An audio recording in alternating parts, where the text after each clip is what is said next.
Folks, prepare yourselves because you're about to see Tucker Carlson absolutely explode at a college student and actually kick him out of the event.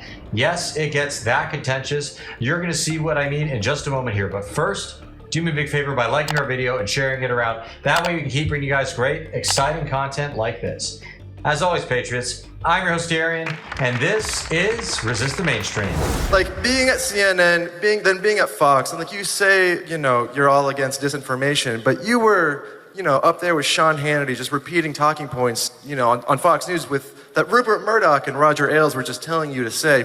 That got the Tea Party started. You can't tell me that you weren't conscious that you were spreading disinformation. In 2020, wait, hold on. You've already. I had an example. No. I'm gonna need. First of all, I never got talking points from Ailes or. Okay. Well, I'm sure they Rupert. didn't directly give them to you, obviously. Okay. Well, I worked there for 15 years, so if you're interested in like what it was like, I'm happy to tell you as honestly as I can. Well, it's just. But let me just ask what disinformation means. I think disinformation can come across in a lot of. No, but what is ways. it? What is it? It is purposefully trying to mislead people. So it's lying. It can be, yeah, I mean, that's an example. Let's just call it lying. Yeah. Okay. And it doesn't have to be lying just, oh, that's a lie. Okay, so we we just cut 3 syllables off the word. That's a win. Okay. That's a Doge move. We went from disinformation to lying. All right. Yeah. So like, do you not feel like you've been part of contributing to the rise of essentially just people gaslighting each other and just, like, what are your What's gaslighting? What are your personal convictions? Like, do you sometimes forget what you actually believe versus like what you thought? How old are you, son? Too old. I'm old. Don't worry about it. Okay. Oh, great. Here we go with the whole, well, you know, you don't share my worldview, so therefore you must be acting in bad faith. I mean, you don't really believe what you're saying, do you? It's just so insufferable, so old, so annoying, typical, condescending, leftist garbage. Here's what I wish Tucker would ask him. First of all, define misinformation. Give it a singular, clear, concise definition. If you can't, then we're talking about nothing. And then after that, ask if that definition can evolve, or if what is misinformation, what is considered misinformation, and what is not considered misinformation can evolve. I bring this up for a good reason, all right?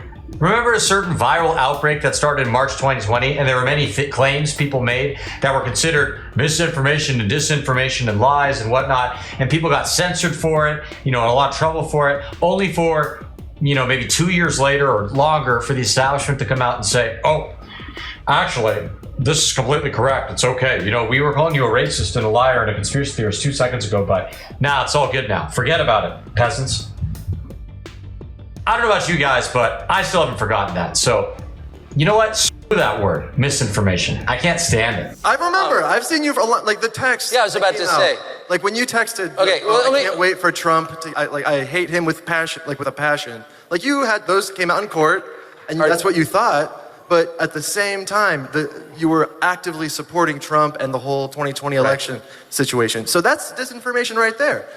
Okay, so you're giving me a lecture about what I think. And I do think... Okay, I'm sorry, go ahead. I promised in the spirit of Charlie, I would not use profanity from the stage. It's okay, I'm French. You can on me all you want, dude. Okay. It's called merde, son. Okay, I would... rather than tell me what I think or what my experience was, I think it's... And I've done that to a lot of people. I've told people what they think. So I've committed that sin, so I'm familiar with it. I'm not judging you, but I'm just giving you advice. It's more evocative, it's more productive to ask what people think. That's what I'm trying to ask. And so you're saying you participated, I think you're saying, in a lot of things that were false and bad for the country. And what do you really think? Yeah. So I would answer your thought process. I would answer your second question first. I really try to be as transparent as I possibly can. I think you just scoffed in the microphone. I mean, there was text that came out in court finally. Would you like to know what that was? Because I'll tell you. I'm sure everyone would love to know. Yeah, when the Dominion lawsuit.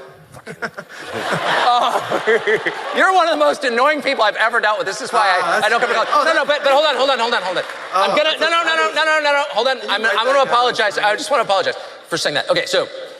That's such an honor. Yeah, I know. In the interest of transparency, here are some of those texts that Tucker sent. They were actually forcibly leaked in documents from a lawsuit by a judge.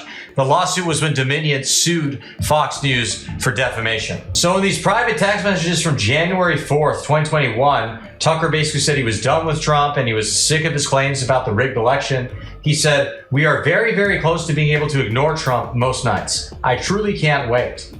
He also said, "I hate him passionately. I can't handle more of this." He also stated, "We're all pretending we've got a lot to show for it, but admitting what a disaster it's been is too tough to digest," referring to the last 4 years of the Trump presidency. And then he said, "But come on, there isn't really an upside to Trump." I'm not going to comment on that. I think Tucker's own words speak for themselves. Viewer, I'm going to let you be the judge. What do you guys think about that? Do you like Tucker Carlson's explanation? Do you think, maybe he just spoke in the heat of the moment? I don't know. I want to know what you think. Let us know. My views are like on the internet, and I don't work for anybody but me. I'm in business with my college roommate. I have no incentive to ever lie at all, and I really try not to. I supported the Iraq War pretty vehemently. I supported the nomination of a Supreme Court Justice, Amy Coney Barrett. That was a huge mistake.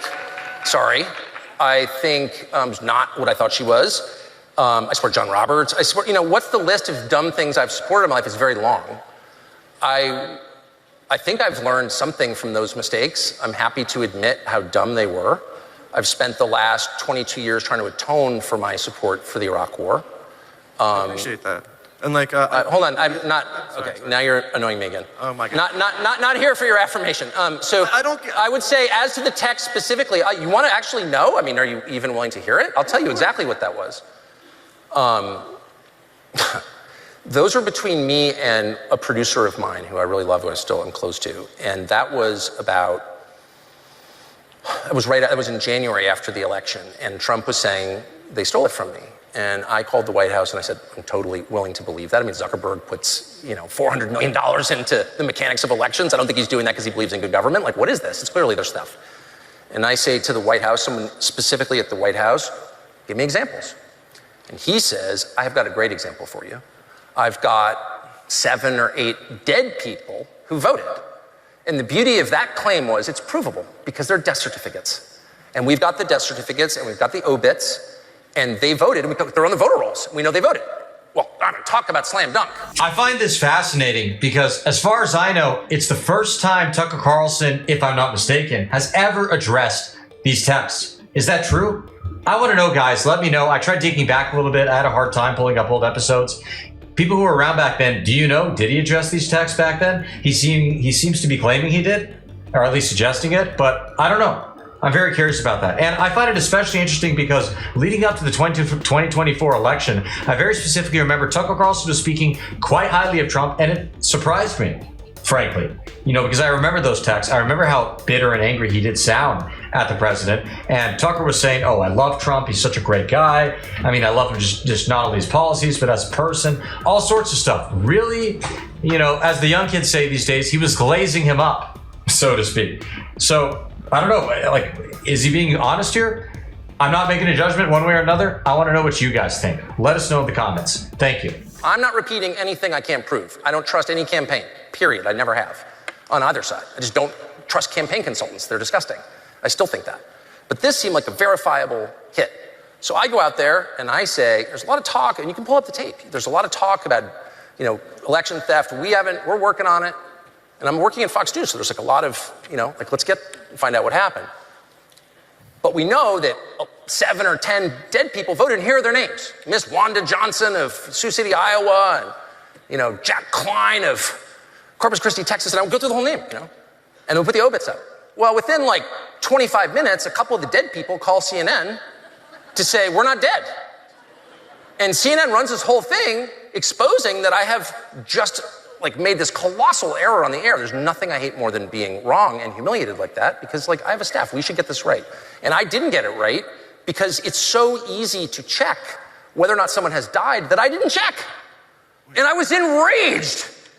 And I was just enraged by the whole thing. And my position was, at the time, if you're going to claim it was stolen, prove it to me. I'm an adult man. I'm not taking anybody's word for anything. How come you weren't saying these things during, on Fox News? I did the next day. And I'm not here to just try to argue with you. I really do think this country's going through some, deeply troubling times. Wait, what do you mean argue with me? You just said, wait, stop. You just, stop. No, wait, hold on. You said, why didn't you say these things? And I said, I did the next day on the air, live on Fox News. And you're like, oh, yeah, okay, whatever. No, But you didn't, though. Like, Check the tape, dude. emphasis of your show. Folks, is this true? I really need to know. I'm curious. I tried digging back. I had trouble finding it. I want to know. Let us know. The emphasis. What are you talking about? I went immediately on the. Cop-out. Okay, fine. What do you mean it's a cop-out? I was completely wrong. I blamed the Trump campaign for being wrong when it was partly my fault for taking their word for it, which I shouldn't have done. And the guy who gave me that information, I just ran into. I'm still mad at him. He's still around. It's just so you don't take any ownership for like devices. What do you mean any ownership? Like you had the #1 rated show in America. What specifically are you talking about? You had the #1 rated cable. I'm aware of that. I hosted it. Yeah, I know. So you had. I know. So the amount of influence that you carried. So you don't agree. Look, you don't agree with my views. No, on that's not what I'm getting at. Tucker, okay, so are you saying my views are insincere? No, we disagree. Yes, I truly doubt your sincerity, and I think well, then that's your problem. I'm trying to understand it because it makes no sense. Like you're worth $50 million. I'm not worth $50 million. 30 to 50. Get off the fucking internet, son. Don't stop believing that stuff. Oh. $50 million. Go back to cable news. Sorry. No, but I'm just look. Okay, you're too annoying. You're too annoying. So I like the last chick who like disagreed with me, and then we could have like a normal conversation. All right. But you're like telling me you're worth $50 million. What? Stop. Okay, you got real. Tucker Carlson did have the #1 cable news show host of all time in the world. So I honestly thought his net worth was probably something like that, maybe more. I don't know. But let's see. I actually looked up some sources on this, and they have a variety of answers. For example, you have CelebrityNetwork.com, which actually says Tucker Carlson has a net worth of $50 million. But different sources say different things. Times of India, I'm not saying it's a reliable source, but they say his net worth is between $420 million and $2 billion. I don't know about that. It sounds a little bit high, but I don't know. And then finally, we have Finance Monthly, which says that his net worth is anywhere between $30 million and $380 million. Again, huge ranges. I have no idea. What do you guys think? Is Tucker's net worth 50? Is it less? Is it more? You know, is he just an average Joe who plays the banjo in his cabin? It's a joke. Obviously, I'm making a joke about his set. But no hate to Tucker. He's a funny guy. But yeah, I'm honestly curious. Offensive. I just read a number that's like a lot of money. Jesus Christ, calm down. Don't use that phrase. We're done. Well, look. Just stop. Can I say one? No, you can't. Not after you say that. Leave. All right. Wow. Well, that came to quite the tumultuous ending right there. I don't know. What'd you guys think? I definitely can't say it wasn't entertaining of an interaction. That's for sure. It was entertaining, but I don't know. That was pretty wild. So let us know your thoughts, guys. We appreciate it. And if you haven't already, make sure you hit that subscribe button down below. And that way, we will see you again soon. We appreciate you tuning in, and God bless.